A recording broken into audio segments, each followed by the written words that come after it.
Bienvenido a Eyorian Audiolibros. Historias oscuras y fantásticas, narradas para que te atrapen desde la primera palabra. Apaga la luz y escucha. ¡Agrupémonos!, gritó alguien, pero nadie le prestó atención. Todos mirábamos extasiados el nuevo avance de los blindados. Si los alemanes cruzaban la trinchera, Francia estaba perdida. ¿Y cómo demonios la defenderíamos un puñado de hombres derrotados? ¡Rindámonos!, gritó otro. Se oyó un disparo y el pobre diablo se hundió entre las tinieblas. Cayó la tarde, cuando los tanques enemigos volvían para precipitarse nuevamente sobre nosotros, acompañados de los soldados que habían cruzado la primera vez. ¿No era horror la expresión que se dibujaba en el rostro de aquel soldado alemán que corría hacia mí? Nos echamos a tierra. Nuevamente los tanques dispararon sus cañones. Una vez más, se lanzaron sobre la trinchera y de nuevo abrimos fuego y nos lanzaron sus granadas. ¿Qué sentido tenía siquiera hacer recuento? ¿Acaso no moriríamos todos? Sin embargo, alguien volvió a gritar: ¡Agrupémonos! Y esta vez, una marea de gente se agrupó en torno a él. ¿Y quién era? Nada menos que mi buen amigo Dadú. La suerte nos había vuelto a ser propicios a los dos. Me deslumbraba su decisión. Siempre había sido un hombre resoluto. Pero ahora comprobaba que lo era hasta un extremo rayano en la heroicidad. No seríamos más de 100 hombres los que quedábamos para defender la frontera. Esperábamos, imbuidos en el más terrible tormento, a que volviera la carga de los tanques, pero ésta no llegaba. Ante tan repentina calma, mis compañeros empezaron a buscar munición entre los caídos. «Dadú, una vez más nos encontramos», le gritaba mientras me aproximaba a él. «Espera unas horas y nos reencontraremos en el infierno», respondió él con el ceño fruncido. «¿No crees que nos encontraremos en el cielo? No sé tú, pero yo ya he arrancado la vida de 15 perros alemanes y he derribado 2 Stukas. Pero lo de hoy no cuenta. Estamos defendiendo la patria». La sola idea de que hubiera contado sus víctimas y lo confesara con tal aplomo me llenó de sorpresa. Yo ni siquiera sabía si había hecho blanco alguna vez, pues generalmente no miraba dónde disparaba. Los que puedan dormir, que lo hagan. Los que no, que vigilen el horizonte. Parece que esta noche Fritz se retrasa a la cita, gritó Dadú dando por terminada la conversación. Haz lo que quiera, Remy. Yo voy a ocuparme de los heridos. Le seguí. Me maravillaba la naturalidad con que había asumido el mando y el resto había comenzado a obedecerle. Caminábamos entre cadáveres y compañeros agonizantes, adentrándonos hasta lo más inhóspito de la trinchera. ¿Estás en condiciones de luchar?, dijo Dadú a un soldado que se hallaba terriblemente herido. «Estoy mal herido, señor», respondió éste con vivas muestras de dolor. «Entonces, ¿qué quieres? ¿Que te dé la licencia para volver a casa? ¿Llamo a los ingleses para que vuelvan a por ti?» Dadú se mostraba cruel. «Entiende esto. Vas a morir. Acéptalo. Antes de 12 horas estaremos todos muertos. ¿Quieres morir aquí abandonado de todos, como un miserable, o quieres morir por Francia?» Quiero morir luchando, señor». «Remy, ayúdame a incorporarlo». Le sacamos de la trinchera y lo colocamos tumbado, mirando hacia el frente, pues no era capaz de tenerse en pie, con un fusil entre las manos y una granada. «Cuando puedas hacer fuego, derriba a cuantos te dé tiempo. Si el enemigo se precipita sobre ti, haz estallar tu granada y todo habrá terminado». Abandonándolo allí, siguió su camino hasta encontrar a otro herido. Este mostraba una herida abierta en el cráneo, pero se hallaba extrañamente lúcido. «¿Estás dispuesto a luchar, soldado?», preguntó mi amigo con energía. Sí, señor, contestó el joven. Pues coge tu fusil. Pero no puedo ver. Dadu lo colocó mirando al frente, con el fusil entre las manos, como hiciera con el otro soldado. Cuando empieces a escuchar los disparos, abre fuego, y no te vuelvas por nada del mundo. Sí, señor.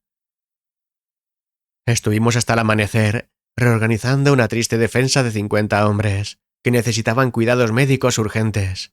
Pero, ¿qué podíamos hacer sino darles un motivo para luchar? Atrás, el grupo de mando y el almacén de suministros habían sido destruidos, y en cualquier caso, nuestras vidas no se prolongarían más de 6 horas.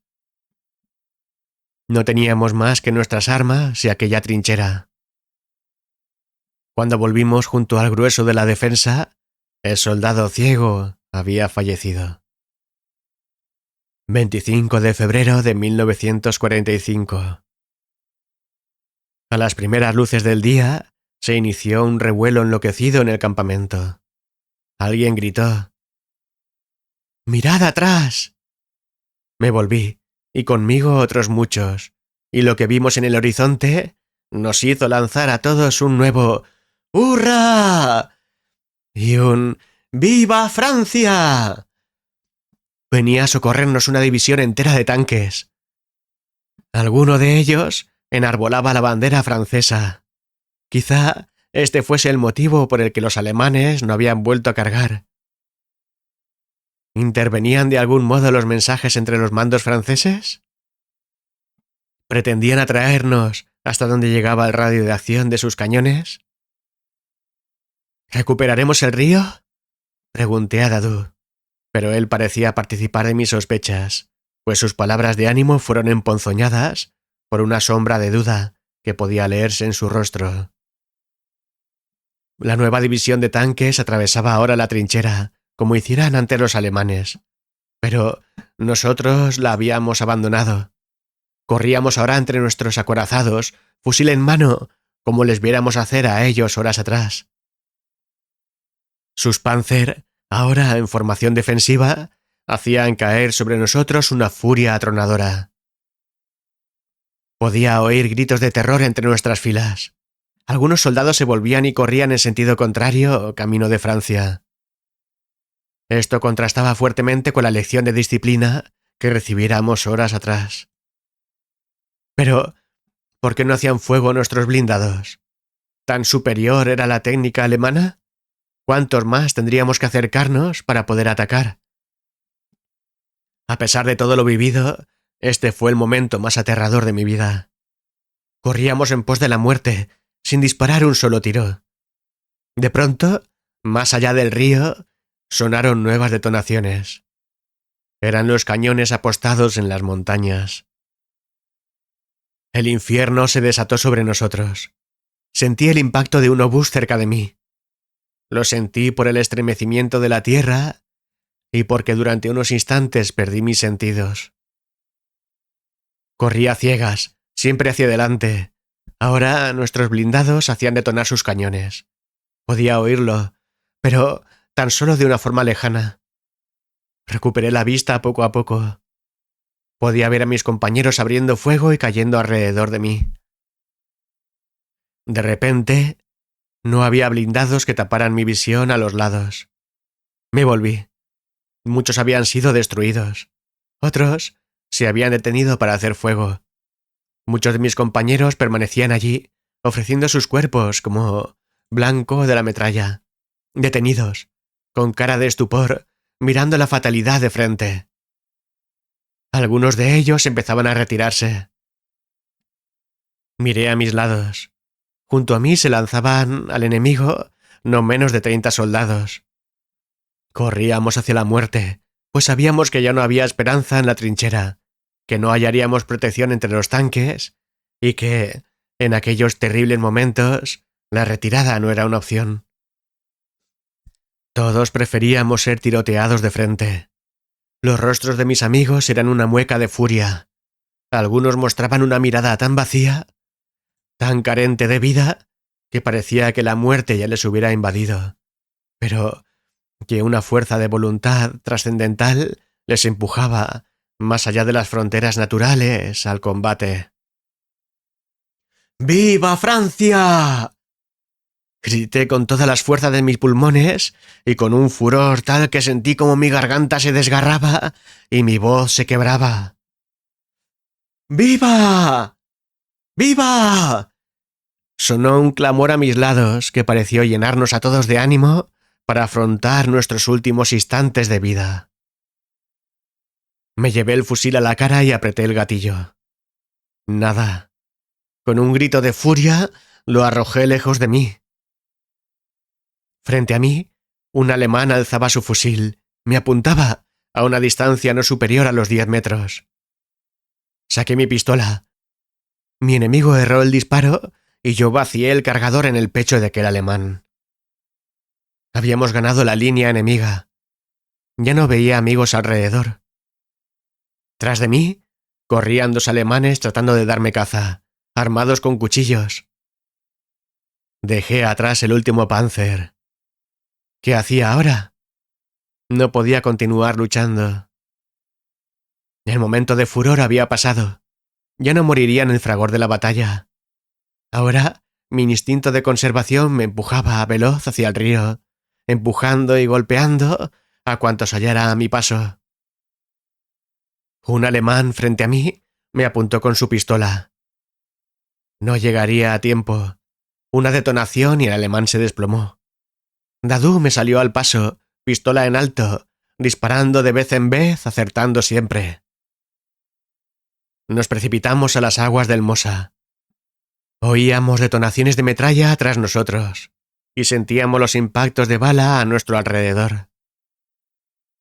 Llenamos nuestros pulmones de aire y nos sumergimos hasta lo más profundo del río, nadando con toda nuestra fuerza a favor de la corriente. Salimos a respirar tantas veces como sintiéramos nuestro cuerpo a punto de convulsionar, y volvimos a sumergirnos una y otra vez, afortunados de no hallar la muerte, hasta que no tuvimos que preocuparnos ya por las balas. Ahora, una densa niebla se cernía sobre el río y sus alrededores. Protegidos de las miradas del enemigo, salimos a una orilla y caímos derrotados sobre el limo. Caímos involuntariamente en brazos del sueño. Habían sido tantas las fatigas, tanta la falta de descanso, y era tanto el hambre y el agotamiento, que hubiera sido imposible resistir tan solo un instante más. No sé cuánto tiempo permanecimos dormidos hasta que nos despertó una imperiosa voz. Un extraño alemán, vestido con el uniforme de campaña de invierno, fangoso, harapiento y desarrapado, armado con un fusil, nos instaba a levantarnos. No había defensa posible. Parecía que todo terminaría allí, lejos de todo cuanto alguna vez amamos. Lejos siquiera de nuestra división. ¿Qué no habría dado en aquellos momentos por haber perecido en el fragor del combate, donde nada importaba? Ahora, sin embargo, la conciencia de mi existencia me atormentaba. Mi instinto de supervivencia se revelaba de la más viva manera. Ahora no quería morir, no podía. Nos levantamos, pero no quería volverme. No había cabalgado a lomos del brioso terror durante estos últimos días para dar la espalda a la muerte. Quería mirarla de frente, aunque llegara hasta mí de forma burlona y vengativa. Que no se piense que me considero una persona valiente. No es el caso. La sensación que me imbuía es difícil de describir. Podría intentarlo, diciendo que todo lo padecido hasta ese momento, todo el aguante que me había visto obligado a sostener, mis esperanzas, que en cada revés del destino habían renacido para morir después, una y otra vez, las escenas dantescas que había contemplado, así como el frenesí de la última carga. Todo esto, en definitiva, sería vulgar si ahora diera la espalda a la muerte. «Dispara de una vez, Fritz», gritó Dadú pronunciando sus palabras con indescriptible desprecio y con una ira de la que yo no me sentía capaz. Pero, para mi sorpresa, la mirada del alemán estaba turbada, si no espantada, y no parecía dispuesto a entregarnos a la muerte, al menos no allí. Nos ordenó que camináramos, y así lo hicimos, siempre en línea recta. Me estremecía de frío. Notaba lo mismo en Dadú. Podía haberse apoderado de nosotros la fiebre, aunque no lo creía así. De esta manera, nos sumergimos en la espesa y gélida niebla. No sé cuánto anduvimos a través del frondoso bosque. De vez en vez, nos volvíamos para asegurarnos de que nos seguía, pues era tal el silencio que envolvía aquellos parajes, que me había dado por imaginar que habíamos muerto en el río y caminábamos ahora entre nubes. De pronto, la niebla se abrió en nuestro avance. Frente a nosotros, un puente que cruzaba un riacho, un jardín y una casa solariega de 3 plantas. El riacho circundaba casi por completo los dominios de aquella mansión, al igual que el Mosa hiciera con nuestro impenetrable valle. Tras el río, en los dominios de la casa, la niebla parecía haberse levantado, dejándonos de manera curiosa, como una isla en medio del mar. Tras el puente, quien parecía el señor de la casa, un anciano de avanzada edad, apoyado en un bastón, contemplaba nuestro avance con grave mirada. «Un saludo, señores. ¿Se han extraviado?», decía mientras esperaba a que cruzáramos el puente. «Acepten mi hospitalidad, al menos hasta que la niebla se disipe». «Somos prisioneros, señor», aventuró Dadú. Pero la mirada del anciano no se turbó. Más bien parecía divertida. «En mi casa no hay más prisioneros que los míos», dijo dibujando lo que pretendía ser una afable sonrisa. El alemán masculló algunas palabras al viejo, señalando la casa. Este respondió afirmativamente, al parecer en buen alemán, por 3 veces. Fue entonces cuando, señalándonos la niebla, nos espetó con los más vivos gestos que nos marcháramos. Desconfiados ante tan inesperada resolución, retrocedimos sin darle la espalda algunos pasos, pero como se impacientara y amenazara con dispararnos con su fusil si no obedecíamos, nos volvimos y corrimos con todas las fuerzas de que éramos capaces. Antes de ser engullidos por la niebla, volví la cabeza y vi al alemán entrando en la casa junto con el anciano.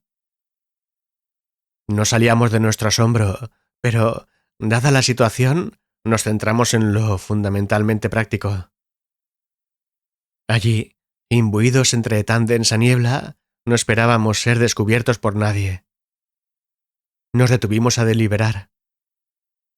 «¿Tienes idea de dónde estamos?», pregunté. «La verdad, no. Creo que salimos por el margen izquierdo del río, por lo tanto, deberíamos estar en territorio alemán». Pero el anciano hablaba francés. También hablaba alemán. En cualquier caso, ahora mismo ambos márgenes del río serán territorio alemán. «No seas impertinente, Remy. Nuestra situación es clara. Lo que debemos decidir es lo que haremos. El ejército francés está en la frontera de Bélgica. Por lo tanto, el alemán se halla entre ellos y nosotros. Marchemos hacia París. Paremos en la primera población que nos haga el paso y pongámonos en contacto por radio para recibir órdenes. Probablemente podamos reengancharnos en algún batallón que esté de camino». «Me parece el mejor partido», dijo Dadú tras reflexionar brevemente. «Tan solo debemos salir de esta niebla con cautela y localizar el pico de Botrange para orientarnos». Dicho esto, anduvimos tratando de mantener en todo momento una línea recta. «¿Has oído eso, Remy?», dijo Dadú un tanto alarmado, parando en seco y escrutando a su alrededor. «No. ¿Serán alemanes?». «No lo sé. Seguramente no será nada». Retomó el paso, pero este era mucho más vivo que antes y ahora Dadú Parecía ausente, con todos sus sentidos concentrados en su entorno. ¿Qué has oído, Dadu? Pregunté alarmado, pues tal estado de nervios en mi heroico amigo no podía menos que preocuparme profundamente. Nada, respondió molesto. Continuamos la marcha y esta cada vez era más acelerada. De pronto se paró. ¿Lo has oído?, dijo sujetándome por las solapas de mi chaqueta y gritándome a la cara. ¿El qué?, pregunté aterrado. ¿Qué ocurre? Dímelo. Sin mediar palabra, volvió por donde habíamos venido, caminando cada vez más rápido. En vano le seguía, tratando de obtener alguna explicación de él. ¡Corre!, fue lo único que conseguí arrancarle. Y como animándose ante estas palabras, comenzó a correr, si bien levemente al principio, acabó por ser una carrera desesperada. ¿Había enloquecido mi amigo? Corrí tras él, pero mis miembros entumecidos apenas me permitían darle alcance. De pronto se detuvo. Extrajo su puñal y con él en alto escrutó entre la niebla. ¡Que me lleve el demonio!, gritó con tal desesperación que me hizo sentir verdadera lástima por él. ¿Lo has oído?, chilló. No he oído nada, Dadu. Debes relajarte. Hemos sufrido mucho estrés y... Pero un grito aterrador de mi amigo me interrumpió. Gracias por acompañarme en esta historia. ¿Quieres escucharla completa, con música y efectos? Te espero en eyorian.es. Allí encontrarás también contenido exclusivo.